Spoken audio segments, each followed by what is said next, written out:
믿음의 사람 됩시다. 아멘. 우리가 지난주 말씀을 통해서 이 세상을 살아가는 사람들 가운데 두 부류의 사람이 있다라고 하나님의 말씀의 은혜를 나누었습니다. 한 부류의 사람은 끊임없이 환경과 여건을 바라보고 살아가는 사람들입니다. 그래서 환경이 바뀌고 상황이 바뀌면 자신의 태도도 믿음도 언제든지 바꿀 수 있는 사람들이지요. 또 한 부류의 사람은 보이지 않는 하나님의 약속, 말씀을 붙들고 살아가는 사람들입니다. 그 사람들은 상황이 바뀌고 환경이 바뀌어도 그 상황이나 환경에 의해서 자신의 믿음이나 삶의 태도가 변화되는 것이 아니라 변하지 않는 하나님의 약속의 말씀을 붙잡고 믿음으로 살아가는 사람들입니다. 지난 한 주간 어떻게 사셨습니까? 상황을 바라보면서 여전히 상황에 끌려가는, 또 환경에 함몰돼서 내가 어디로 가고 있는지도 잘 이해하지 못하는 삶을 혹시 사시진 않았습니까? 아니면 지난주에 함께 말씀을 나눈 것처럼 상황이 어떠하든지 환경이 어떻게 변하든지 변하지 않는 하나님의 약속의 말씀을 신실하게 붙들고 믿음으로 승리하는 삶을 사셨습니까? 우리 지난 한 주간 그렇게 말씀을 따라 살아가지 못했다면 다시 오늘 예배를 통해서 우리 결심하고 또 힘을 얻어서 보이지 않고 손에 잡히지 않지만 하나님의 신실하심을, 불변하심을 믿고 약속을 따라 살아가는 믿음의 사람 되셨으면 좋겠습니다. 우리 날마다 믿음으로 승리하는 사람들 되십시다.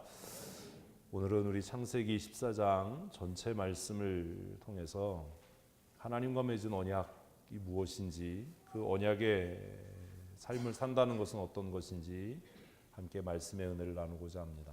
창세기 14장 17절부터 24절까지 말씀을 우리 함께 한 목소리로 읽겠습니다.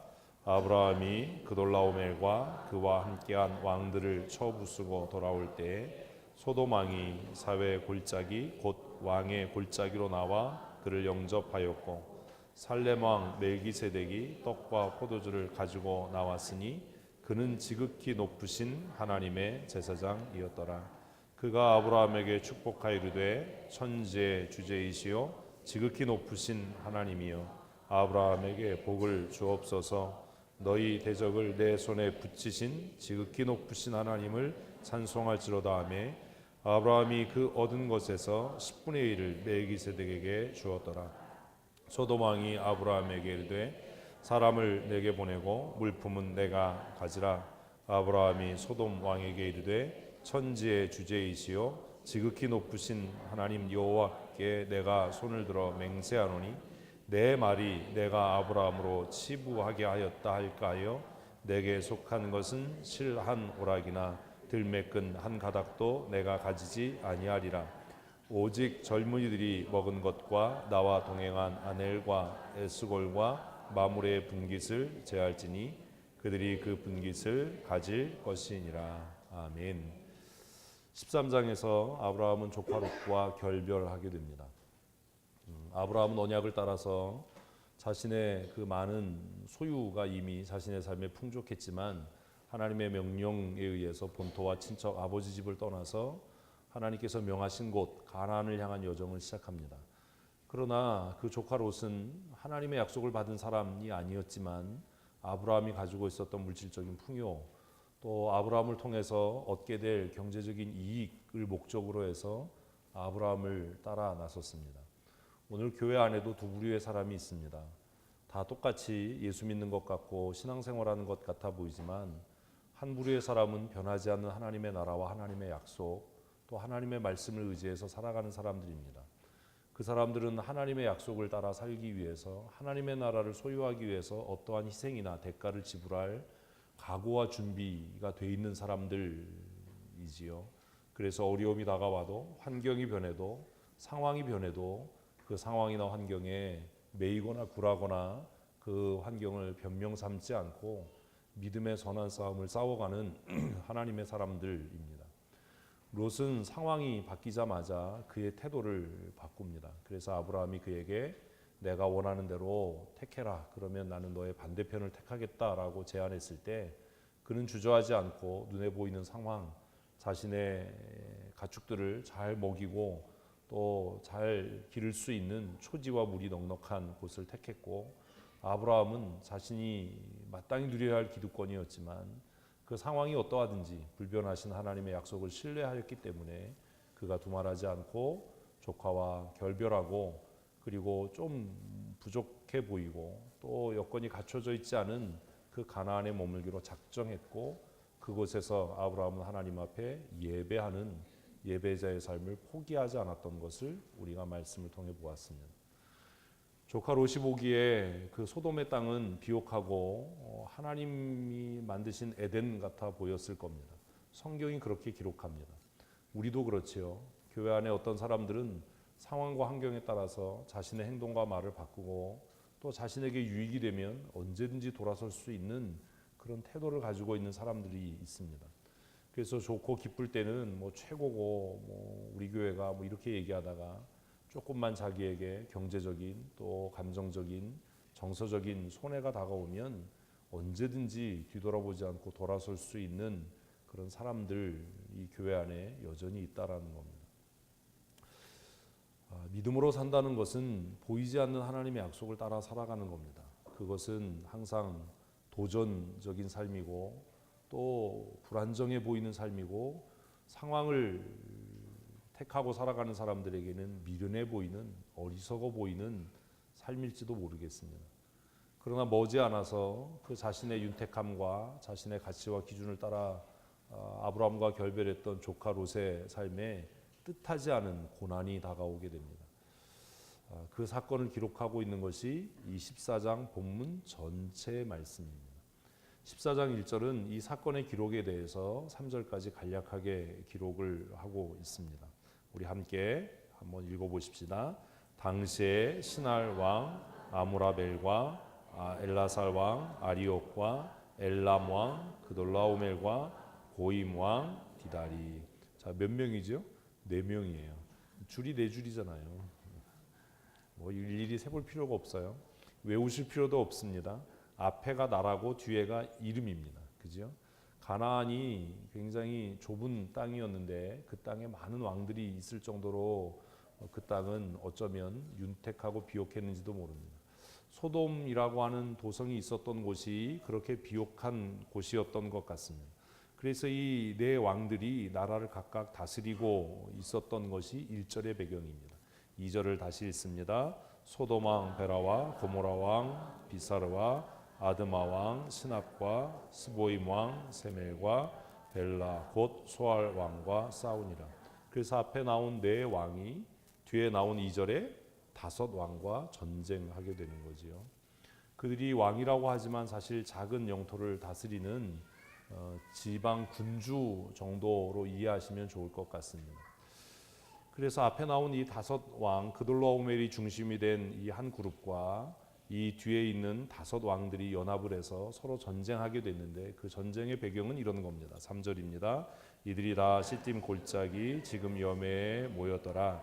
이들이 12년 동안 그돌라오멜을 섬기다가 제13년에 배반한지라. 그래서 앞에 나와 있는 4명의 왕들의 연합군이 왜 전쟁을 하게 되냐면 그 가운데 대표가 됐던 그돌라오멜이라고 하는 사람을 뒤에 나와 있었던 2절에 있었던 5 나라의 군주들이 주군으로 섬겼어요. 그래서 조공을 바치고 그렇게 살다가 생각해 보니까 이게 타산이 안 맞는 삶이잖아요. 그래서 아마 소돔 왕이 중심이 돼서 이 5 왕들을 모으고 힘을 모아서 연합해서 그 그돌라오멜에게 이제 항거했던 거지요. 이제 우리가 더 이상 조공 못 바친다. 우리가 언제까지 너희들에게 조공 바치면서 살아야 되겠냐. 이래서 이 전쟁이 시작이 됐습니다. 숫자적으로 보면 5 왕들의 연합이 4 왕들의 연합을 넉넉히 이길 것 같아 보였지만, 그러나 그 전쟁은 너무나 싱겁게 이 4 왕의 승리로 끝나게 됩니다. 자, 우리 11절 같이 읽겠습니다. 4 왕이 소돔과 고모라의 모든 재물과 양식을 빼앗아가고 소돔에 거주하는 아브라함의 조카 롯도 사로잡고 그 재물까지 노략하여 갔더라. 왜 5 왕의 대장이 소돔 왕이었을까라고 생각하냐 하면 바로 11절과 12절의 말씀입니다. 사실 11절과 12절을 기록하고 있는 그 이유가 아브라함의 조카 롯을 중심으로 성경을 기록하기 때문이다라고도 생각할 수 있지만, 한편으로는 이 다섯 왕의 연합군의 중심이 됐던 사람이 소돔 왕이었던 거죠. 소돔과 고모라의 그 왕이 이 반역의 중심이 되어서 이제 우리가 다섯 나라의 군주들과 연합을 해서 그돌라오메를 대항하면 넉넉히 이길 수 있을 것이다 라고 생각하고 전쟁을 시작했는데, 생각과는 달리 이 전쟁은 아주 싱겁게 끝이 납니다. 그래서 네 왕이 이 다섯 왕들을 다 물리치고, 그리고 소돔을 완전히 노략해서 소돔에 있는 모든 사람들과 그곳의 모든 재물과 양식을 다 약탈해서 가지고 갔습니다. 다행한 것은 그돌라오멜이 그래도 사람이 그렇게 악하지는 않았던 것 같아요. 왜냐하면 예전에 이런 반역을 위한 전쟁을 하면 포로된 사람들의 대부분을 죽이는 그런 양상으로 이렇게 벌어졌는데, 이 그돌라오멜은 포로들을 죽이지 않고 산채로 끌고 갔던 것으로 보여집니다. 이제 롯은 굉장히 답답했겠지요. 살아날 길이 없는 겁니다. 내가 보기에 하나님의 동산 같았던 땅, 그 땅에 내가 살면서 경제적인 유익과 번영을 충분히 누릴 것이라고 생각했는데, 막상 이 전쟁에 의해서 그가 포로의 신세가 되고 어떤 도움으로도 헤어날 수 없는 그런 상황이 된 겁니다. 얼마나 답답했겠어요. 그런데 성경은 이제 또 하나의 그 가능성을 우리에게 이야기합니다. 13절 말씀 우리 함께 읽겠습니다. 도망한 자가 와서 히브리 사람 아브라함에게 알리니 그때 아브라함이 아모리 족속 마므레의 상수리 숲을 근처에 거주하였더라. 이 마므레 상수리 숲은 창세기 전체를 이끌어가는 굉장히 중요한 지점입니다. 요즘으로 하면 핫스팟이라고 할 수 있는 부분인데 잘 기억해 두셨으면 좋겠습니다. 아브라함은 하나님의 부르심을 받아서 처음 그가 하나님 앞에 제단을 쌓았던 곳에 이르렀고, 우리가 13장에서 보았던 것처럼 점점점 이주해서 이 아모리 사람들이 살고 있었던 땅에 우거하고 그 땅에 정착해서 살았는데, 그가 거점으로 삼았던 것은 상수리 나무 수풀이 있는 곳을 그가 거점으로 해서 살고 있었습니다. 소돔이 이렇게 패망하게 됐다라고 하는 사실이 어떤 사람에 의해서 아브라함에게 알려지게 됩니다. 계속해서 후반절을 읽습니다. 마므레는 에스골의 형제요 또 아넬의 형제라. 이들은 아브라함과 동맹한 사람이었더라. 그래서 13절은 아브라함이 그냥 그 땅에 머물러 살았다가 아니라 그 땅의 사람들과 동맹 관계를 유지했다라고 이야기해요. 이것을 통해서 우리가 아브라함이 어떤 인격의 사람이었는지, 어떻게 살았는지를 넉넉히 짐작할 수 있습니다. 아브라함은 이방인이지요. 우리가 이방인 하면 항상 유대 사람들을 중심으로 해서 유대인이 아닌 사람들을 지칭하는 용어로 사용해서 혼란스러운데, 사실 가나안 본토 사람들에 의하면 아브라함은 이방인입니다. 아브라함은 그의 아내가 죽었을 때에 스스로가 나는 이 땅의 나그네입니다. 이 땅의 객입니다. 라고 스스로 자신의 나그네와 이방인임을 고백하는 것들을 우리가 보아서도 충분히 알 수 있는 부분입니다. 아브라함은 그 땅의 이방인으로 나그네로 살면서 그는 그 지역의 사람들과 좋은 관계를 맺었던 것 같습니다. 그래서 그 땅에 거주해서 이미 오랫동안 정착해서 살았던 사람들과 동맹 관계가 되었다라고 하는 것은 그가 그 땅에 살면서 얼마나 헌신적인 삶을 살았는지, 그가 사회적인 책임을 얼마나 잘 감당하고 있었는지, 그가 그 땅의 사람들을 무시하지 않고 얼마나 호의를 베푸는 삶을 살았는지를 한눈에 볼 수 있는 부분이라고 생각되어집니다. 그래서 고민하게 됩니다. 우리 교회는 효자일동의 어떤 존재이지요? 이 지역의 주민들과 좋은 동맹의 관계를 맺고 있습니까? 지금 한국 교회가 사회적으로 따돌림을 당하고 있는 이유가 무엇이겠습니까? 사실 예수 믿는 사람들이 오늘날 우리만 즐거운 거예요. 우리만 기쁘고 우리만 행복하고 우리만 천국 가고 이런 거지요. 마치 시간이 많이 지나서 타락한 유대인들처럼 우리가 흔히 말하는 바리새적인 유대인들처럼 그 예수 믿지 않는 사람들을 멸시하거나 그들과 담을 쌓거나 그들과 상종하지 않는 마음에서부터 그들을 이렇게 좀 뭐라고 이야기해야 되나 비하하는 그런 마음은 혹시 우리에게 없는가 하는 것들에 대한 고민을 해보아야 할 겁니다. 아브라함은 이미 거부였습니다. 그가 그 땅에 살면서 그 땅의 주민들과 갈등하지 않고 부딪히지 않고 동맹을 맺을 정도였다라고 하는 것은 그가 얼마나 그 땅에서 철저하게 희생적이고 헌신적인 삶을 살았는지를 우리는 미루어 짐작할 수 있습니다. 왜냐하면 13장에서 롯과 다툼이 일어난 이유가 뭐지요? 물 때문이었거든요. 그죠? 혈육인 조카와도 다툼이 일어날 정도였는데 그 땅의 사람들과 다투지 않고 갈등하지 않고 동맹 관계가 될 정도였다면 아브라함은 그 땅에 살면서 얼마나 많은 희생과 얼마나 많은 헌신의 삶을 자신의 소유를 희생하는 그리고 낮아져 섬기는 삶을 살았는가 하는 것들을 우리가 충분히 미루어 짐작할 수 있다라는 겁니다. 저는 우리 교회가 정말 뭐 크게 성장하고 부흥하고 이름이 나는 그런 교회이기보다 효자일동 이 지역에서 이 지역 사람들에게 사랑받고 인정받는 그런 교회였으면 좋겠습니다. 쉬운 일이 아닙니다. 그러려면 우리가 먼저 다가가야 하고 더 낮아져야 되고 희생해야 되고 헌신해야 될 겁니다. 특별히 우리 교회가 있는 이 효자일동은 사실 도시 속의 섬 같은 곳이지요. 제가 예전에 낭만골목 추진위원 처음 시작할 때 그 위원으로 일하면서 그런 얘기했어요. 효자일동을 낭만골목으로 만들겠다라는 것은 이 효자일동에 대한 개발이나 또 다른 활용 방안이 없기 때문이다. 시에서 이걸 어떻게 할 수가 없으니까 그냥 낭만골목 뭐 이런 얘기가 주민들에 의해서 나온 것이 아니라 관이 주도해서 이렇게 한다는 것은 이게 참 마음 아픈 일이다. 다시 한번 생각해 봐야 된다라고 이야기했는데 사실 그런 거지요. 벽화를 그리고 한다는 건 이 지역이 그만큼 어떻게 됐다는 거예요. 발전의 가능성이 없다는 얘기 아닙니까? 외지에서 낭만골목 보려고 많은 분들이 옵니다. 두 가지 의문이 생기지요. 하나는 무슨 의문이 생기지요? 뭐가 볼 게 있지? 뭐가 볼 게 있죠?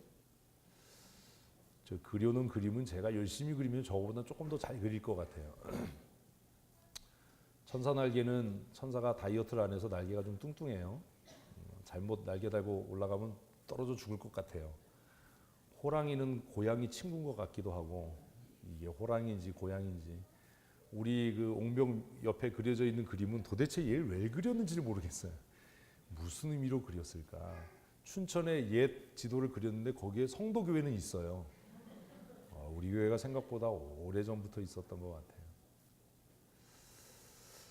또 하나 드는 그 질문은 그런 겁니다. 뭐 북촌에 지금 서울 북촌이 그 내용을 겪고 있는 것처럼 우리가 왜 다른 지역에 사는 사람들의 구경거리가 됐지? 그런 생각 별로 안 하시나 봐요. 효자일동에 별로 안 사시죠? 저는 효자일동 주민이잖아요. 그것도 제일 높은 데 사는 달동네 주민. 지난번에 보니까 젊은 애들이 몇 명 와가지고 교회 앞에 이렇게 골목 있잖아요. 우리 예배당 나가면 바로 앞에 골목 있잖아요. 그 골목을 보면서 감탄을 하더라고요. 그래서 그 골목 앞에 사진을 찍더라고요. 제 기분이 나빴어요. 그 아이들이 그걸 바라보면서 감탄하고 사진 찍는 이유가 뭐겠어요? 아직도 이런 데가 있어? 뭐 이런 거 아니겠어요? 속으로 들리지 않을 만큼 쌍놈의 새끼들. 나는 여기 산다 이놈의 새끼들. 고민이 참 많아요. 효자일동 주민으로 살면서 우리 교회가 화요일에 또 경로잔치를 여러 가지 일들을 함께 하는 이유는 그것이 인정받고 칭찬받는 일이기 때문이 아니라 제 진짜 속마음은 이 지역의 사람들과 친해지고 싶어서예요. 근데 그게 잘 안 돼요. 그렇죠? 지난주에 우리 봉사팀에서 혼자 사시는 어르신 집에 가서 청소하고 하느라고 정말 많이 고생했는데, 그런 일들을 자꾸 하고 싶고 해야 되는 일, 힘들고 어렵지만 그 일을 해야 되는 이유는 우리가 이 땅에 나그네와 행인으로 살면서 이 지역의 주민들과 함께 동맹 관계가 되지 못한다면 우리의 믿음과 신앙은 이미 실패한 겁니다. 오늘 한국교회가 고민해야 될 문제가 이겁니다. 교회 건물은 점점 화려해지고 점점 커지고 모이는 사람들은 근사해져 가는데, 그 지역 주민들에게는 외면당하고 소외당해서 마치 교회가 도시 안에 섬 같아지는 거죠. 저는 예배당 문을 잠그지 않았으면 좋겠다라고 생각하는 사람입니다. 낮에 가끔 서재에 혼자 있다가 내려와 보면 사람 없으면 열심히 카페 문도 잠그시더라고요. 물론 왜 그렇게 하는지 알아요. 한 분 때문에 그러죠. 그 한 분. 저는 열심히 내려와서 불 켜놓고 열심히 문 열어놓습니다. 저는 우리 교회가 예수 믿지 않아도 신앙생활하지 않아도 누구든지 언제든지 기쁘고 즐겁게 와서 차 마시고 쉬고 이야기하고 갈 수 있는 공간이었으면 좋겠다라는 생각을 합니다. 그래서 마치 아브라함이 그 땅에 객과 나그네로 살았지만 그 지역의 원주민이었던 마므레나 에스골과 또 아넬과 무엇이 되었던 것처럼 동맹 관계가 됐던 것처럼, 이 당시의 동맹 관계라고 하는 것은요, 목숨을 담보로 한 거예요. 그냥 좀 친해 이게 아닌 거죠. 그런 생각을 해요. 지난 주 중에 지역 어르신들이 그래서 그 교회 장의자를 다른 교회에 좀 갖다 놔서 등받이를 띄고 이렇게 몇 군데 갖다 놨어요. 그리고 경로당에서 장의자를 좀 갖다 놨으면 좋겠다 그래서 갖다 놨어요. 그랬더니 누가 또 시청에 민원을 넣었대요. 치우라고 그랬다. 그래서 참 시청 직원들도 참 한심한 사람들이다. 민원 넣었다고 그게 정말 주민들에게 도움이 되는지 안 되는지 확인도 안 하고 그걸 치우라고 그러는 시청 직원들, 제가 안 만나서 그 직원이 무사했던 거죠. 그런 것들을 보면서 우리 교회가 아직 이 지역에 좋은 동맹은 아닌가 보다. 어쩌면 교회가 얄미워서 그런 사람들도 있을 거예요. 어쨌든 사랑하는 성도 여러분, 주차할 때도 다른 집에 피해가 되지 않도록, 불편함이 되지 않도록, 예배 끝나고 늦게 나가봐야 10분, 20분입니다. 예배 끝나고 총알과 같이 사라지려고 예배당 주차장, 교회 주차장 비어 있는데 골목에 차를 세우거나 남의 집 대문 앞에 차를 세우는 그런 몰직각하고 몰상식한 일을 하지 않았으면 좋겠습니다. 이 지역의 좋은 이웃이 되려면 우리 스스로 불편을 감수하고 희생하는 그런 일들을 우리가 마땅히 해야 되지 않겠습니까? 예수 믿고 천국 갑시다도 중요하지만 우리가 당신들의 좋은 이웃이기를 원합니다 라고 하는 것이 더 중요한 복음의 가치라고 저는 생각하기 때문입니다. 어쨌든 아브라함은 그런 면에서 몹시 성공한 사람이었습니다. 그는 그 지역의 원주민들과 동맹 관계가 될 정도로 정말 열심히 살았던 사람이지요. 여러분, 우리 7월 첫째 주에 또 맥주 감사주일로 보냅니다. 감사주일을 보내면서 지역에 우리 작은 사랑을 담아서 떡을 돌릴 때 정말 기도하고, 그리고 우리 춘천성도교회가 여러분의 좋은 이웃이 되기를 원합니다. 도움이 필요하면 언제든지 말씀해 주시면 우리가 최선을 다해서 돕겠습니다. 당신들을 위해서 기도하겠습니다. 기도할 것이 있으면 부탁해 주세요 라는 마음으로 그 일들을 실천해 주셨으면 좋겠습니다. 우리 이 지역에 좋은 이웃이 되십시다. 아브라함이 그 땅의 사람들과 무엇을 맺었던 것처럼, 동맹을 맺었던 것처럼 지역 주민들이 교회를 위해 싸워줄 수 있는 그런 관계가 돼야 되지 않겠습니까? 아브라함은 바깥으로는 그 지역 주민들과 좋은 동맹을 맺는 사람이었을 뿐만 아니라 내적으로도 신실하게 살았던 사람처럼 보입니다. 14절 말씀을 같이 읽겠습니다. 아브라함이 그의 조카가 사로잡혔음을 듣고 집에서 길리고 훈련된 자 318명을 거느리고 단까지 쫓아가서. 제가 우리 교회를 생각하면서 그런 고민들을 합니다. 우리 교회에는 얼마나 많은 준비된 사람들이 있나? 얼마나 훈련된 사람들이 있나? 우리가 이제 임직자를 또 세우기 위해서 투표할 겁니다. 제가 늘 여러분들에게 말씀드릴 때 준비되고 훈련되어져야 된다. 준비되고 훈련돼서 쓰여져야 한다. 준비된 사람들만, 훈련된 사람들만 쓰여질 수 있다라는 말씀을 드립니다. 제가 그렇게 말씀드렸던 이유는 언젠가 준비되고 훈련된 사람들이 쓰여질 일이 반드시 생겨질 것이기 때문입니다. 아브라함은 그 지역의 사람들과 좋은 동맹의 관계를 맺고 있었습니다. 그런데 왜 318명의 군사가 필요했지요?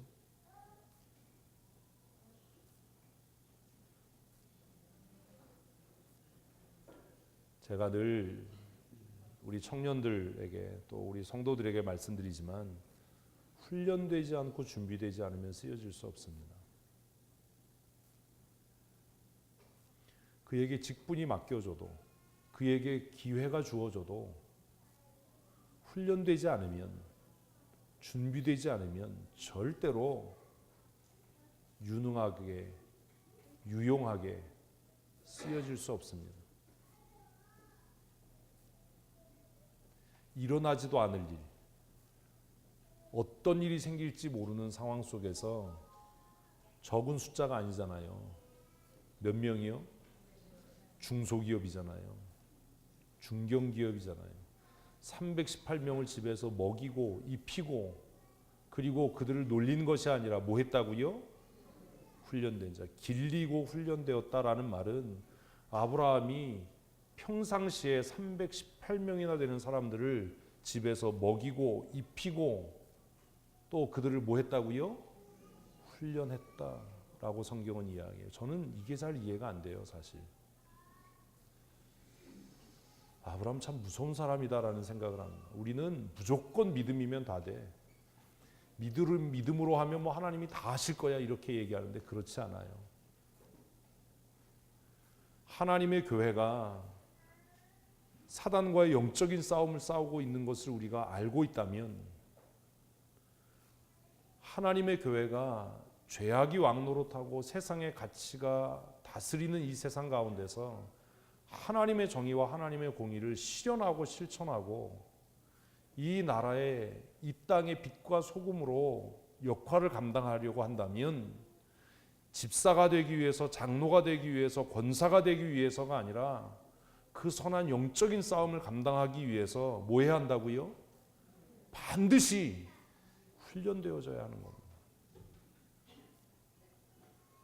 저는 목사로 때로 슬플 때가 있어요. 마음이 아플 때가 있고 부끄러울 때가 있어요. 왜냐하면 소위 우리가 말하는 교회 안에서의 지도자들, 마음 아프고 슬프고 속상한 이야기지만 정신 차리고 들으셔야 돼요. 교회 안에 지도자들이라고 불려지는 집사, 권사, 장로, 저를 포함해서 목사들을 세상을 이끌어가는 지도자들과 비교해가고 견주어 봤을 때 여러분 우리가 월등합니까? 그들이 월등합니까? 하나님 앞에 죄 짓고 사는 거 아닙니까? 그리스도의 용사, 십자가의 군사, 세상과 싸워 승리할 자라고 떠들어댄다고 해서 그게 되는 것이 아니라 세상과 맞붙어서 깨지지 말아야 되잖아요. 제 나이가 한국 나이로 이제 55입니다. 제가 고민하는 게 있습니다. 이번에 시장이 저하고 동갑이죠. 재수 씨.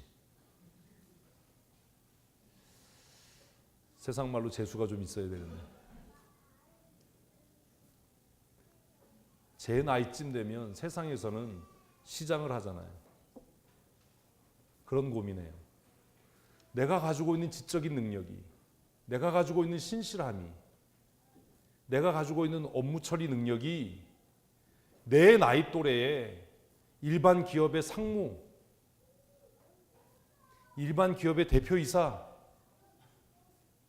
공직사회로 말하면 최고 권력을 갖고 있는 사람들과 견주어서 내 지적인 능력과 업무 처리 능력과 인격적인 면에서 내가 부족함이 없는가? 그래서 저는 저를 달달 볶아요. 내가 정말 하나님의 거룩한 십자가의 군사로 부름을 받아서 하나님의 나라를 위해서 쓰여지고 있다라고 스스로 이야기하고 남들도 그렇게 생각한다면 적어도 죄의 종으로, 권력의 종으로, 돈의 종으로 살아간다고 우리가 비하하고 우리가 손가락질하는 그들과 붙어서 이기진 못하더라도 대등 비슷해야 되지 않을까? 그 제가 저에게 이야기합니다. 너 밥값은 하고 사냐? 나이값은 하고 살고 있냐?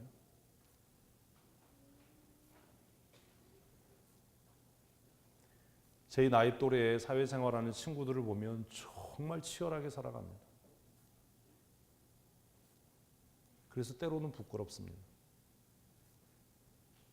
때로는 제가 그 친구들보다 덜 치열한 것 같아서 다음 주에 재직해야 하는데 교회가 너무 느슨한 것 같고 방만한 것 같아서 하나님의 은혜로 산다라고 하고 하나님의 영광을 위해서 산다라고 하는데 왜 우리는 좀 더 철저하지 못하고 꼼꼼하지 못한가? 왜 말만 앞서는가? 왜 한번 결정하고 결의한 것들이 실천되지 못하는가?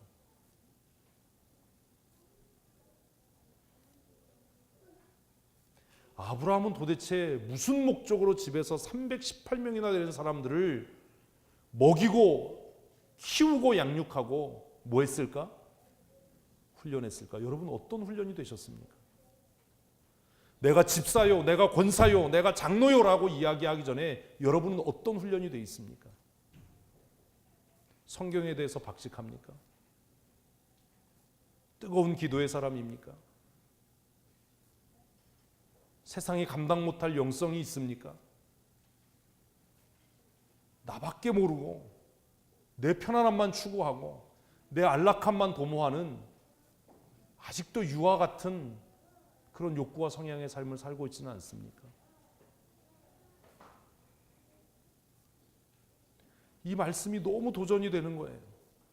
도대체 아브라함은 무슨 마음으로 318명을 훈련했을까? 그리고 저를 생각합니다. 우리 교회는 훈련된 사람이 몇 명이나 있나? 결전의 시간이 다가왔을 때, 원수와 맞닥뜨려 싸움을 벌이려고 할 때 내가 믿고 의지하고 함께 나가서 싸울 용사가 우리 교회에는 몇 명이나 있을까?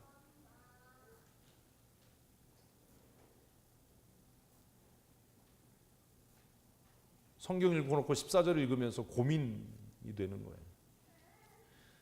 야, 내 조카 롯이 포로로 잡혀갔댄다. 5왕이 연합해서 싸웠다가 깨져서 그 내왕들에게 내 조카가 잡혀갔댄다. 그러니까 나와 함께 나가서 싸우자라고 할 때 우리 교회 성도들은 뭐라고 이야기할까? 목사님 미쳤어요? 내 왕이 연합했고 5 왕들이 연합해서 그 전쟁에서 패했대는데 우리가 어떻게 나가서 이깁니까? 나 목사님하고 같이 못 갑니다. 그들이 갖고 있는 무기나 그들이 갖고 있는 전술이나 그들이 갖고 있는 물자에 비해서 우리가 갖고 있는 것은 아무것도 없는데 어떻게 싸우자는 말입니까? 이렇게 이야기하지 않을까?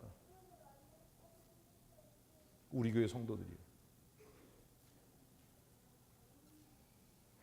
근데 놀라운 건 이 318명은 찍소리 안 하고 아브라함과 함께 이 전쟁에 목숨을 걸고 나갔다는 겁니다.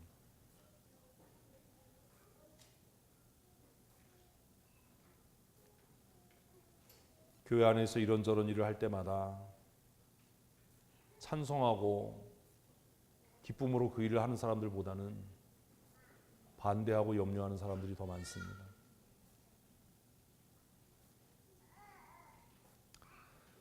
결국 뭐 끝까지 그 일을 하고야 말지만 그런 일들을 겪을 때마다 마음이 상하고 낙심되는 것은 어쩔 수가 없는 겁니다. 우리 경로잔치를 시작할 때도, 선교사님들 위한 차량 대여 서비스를 시작할 때도, 화요일 점심 식사를 준비해서 지역 어르신들을 섬기는 일들을 시작할 때도, 선교사를 파송하는 일을 시작할 때도, 목사님 그거 참 좋은 생각입니다. 우리가 미처 생각하지 못했던 일들을 목사님 하시니 정말 탁월합니다. 밴드 경연대회를 할 때도 우리 재직회하면서 그것 때문에 얼마나 마음이 아팠어요.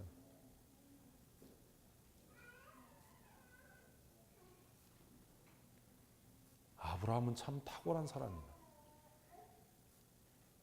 더 놀라운 건 그의 집에서 길리워졌던 이 318명 놀랍다라는 것.